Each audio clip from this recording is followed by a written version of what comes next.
مرحبا شباب، بليز أدعمونا بلايك للمقطع وأنشروه لمواصلة القصة، فرجة ممتعة. عاجل عاجل عاجل. تعلن الوزير أن الدراسة ستبدأ غدا إن شاء لله. ما هذا؟ لقد مرت هذه عطلتي بسرعة. الآن سوف نبدأ الدراسة والواجبات منزلية. سوف اتصل بي أسامة.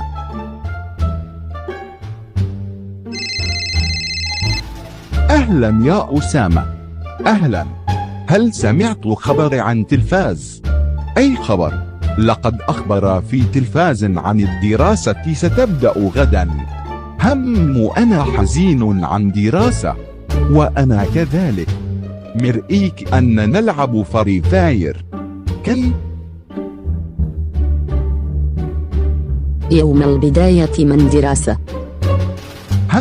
إنه عام دراسي جديد. يجب أن تجتهد يا خوستيقة. نعم هو. أنا لا أمزح معك، هل فهم؟ نعم معك حق.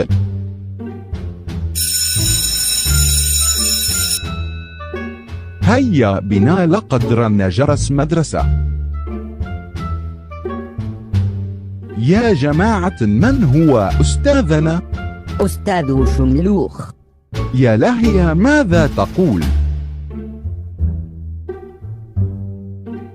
مرحبا بكم يا طلابي. أهلا بكم في سنة جديدة. أتمنى أن تكون عطلتي جيدة بالنسبة لخوستيق وبنصب لكم. أنا لم أستمتع أبدا، ولآن هذا أنت أستاذ تدرسنا.